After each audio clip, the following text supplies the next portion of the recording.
জানিয়ে দিব এইমাত্র পাওয়া আমাদের হাতে আসা কিছু গুরুত্বপূর্ণ আপডেট আন্তর্জাতিক সংবাদ। ইতালির সরাসরি বিশ্লেষণ, ইউক্রেনের ন্যাটো সেনাদের মোতায়েন করা হবে তৃতীয় বিশ্বযুদ্ধের কারণ।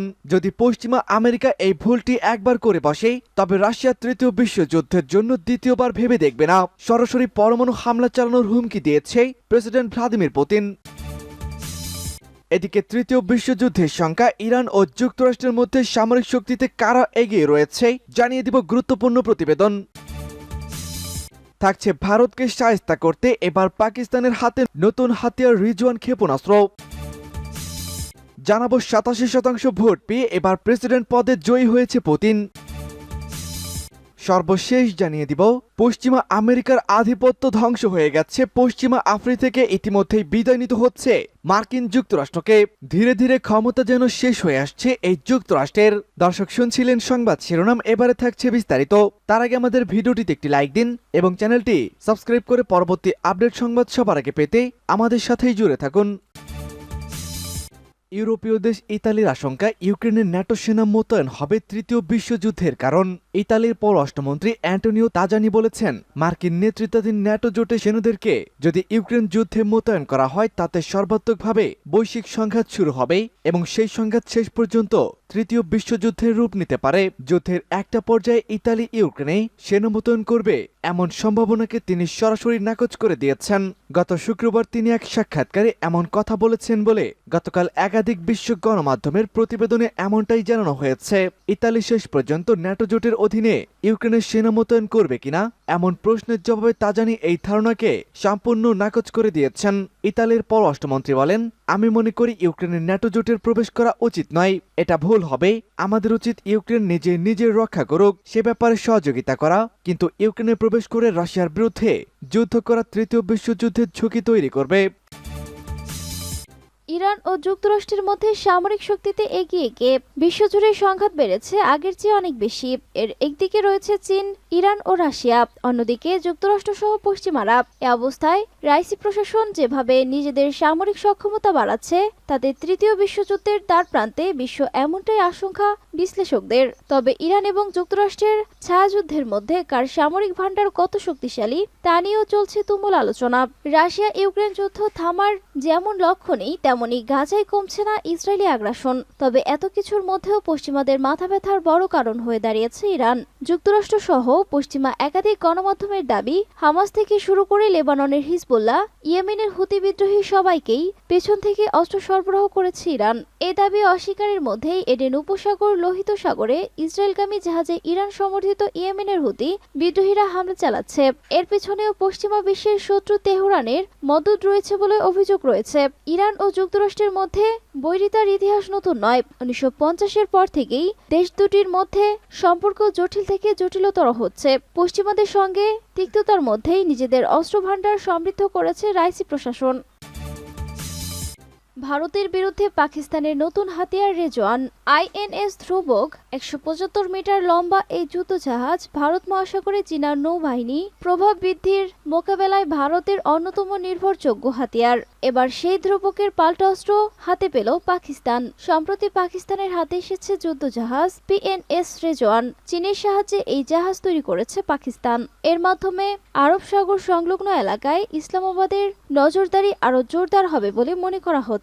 পিএনএস রেজওয়ান একটি গুপ্তচর জাহাজ। পরমাণু ক্ষেপণাস্ত্রের বিরুদ্ধে এই জাহাজকে কাজে লাগানো সম্ভব। ক্ষেপণাস্ত্রের উৎক্ষেপণের উপর নজর রেখে সেই সংক্রান্ত তথ্য সংগ্রহণ এবং সরবরাহ করবে রেজওয়ান। পাকিস্তানের কাছে একাধিক যুদ্ধজাহাজ থাকলেও এই ধরনের বিশেষ ক্ষমতাসম্পন্ন গুপ্তচর জাহাজ এই প্রথম। সূত্রের দাবি, জাহাজটি তৈরি করতে পাকিস্তানকে আর্থিক সহযোগিতা করেছে চীন। পাকিস্তানের সাথে চীনের সখ্য করানো অজানা নয়। পাকিস্তানের অর্থনৈতিক সংকটেও তার পাশে দাঁড়িয়েছিলেন বন্ধু চীন।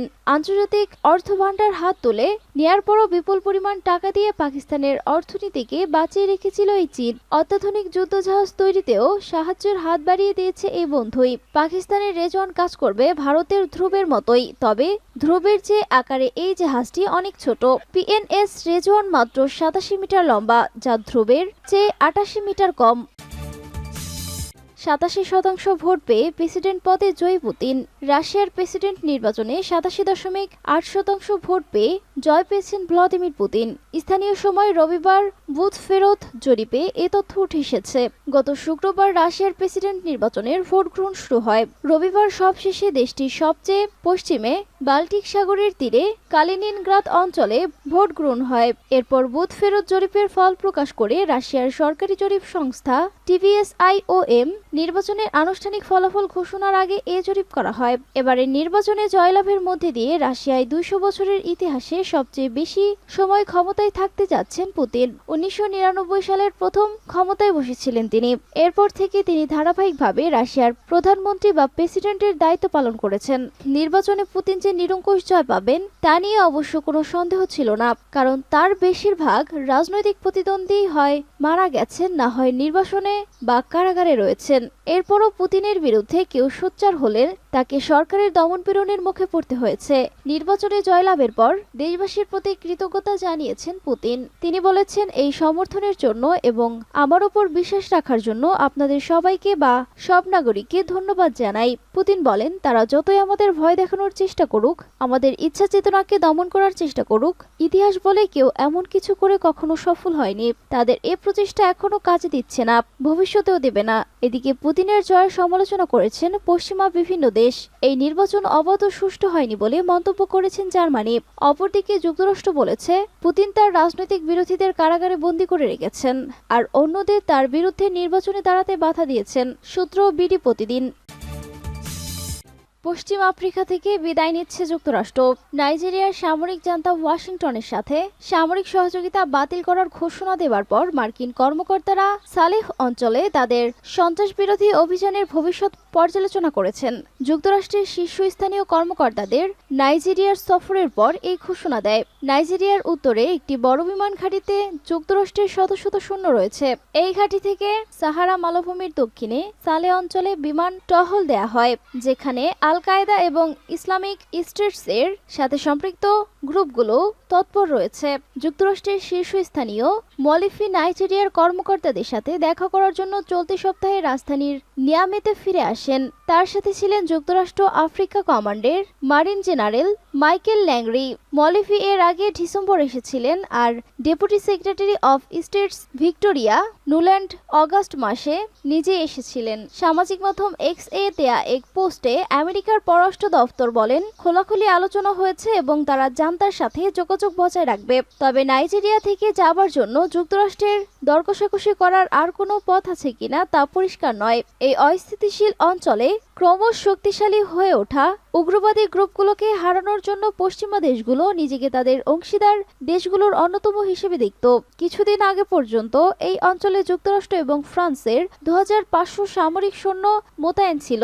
অন্য ইউরোপিয়ান দেশগুলোর সাথে তারা সামরিক সাহায্য এবং প্রশিক্ষণে লক্ষ লক্ষ ডলার বিনিয়োগ করেছে।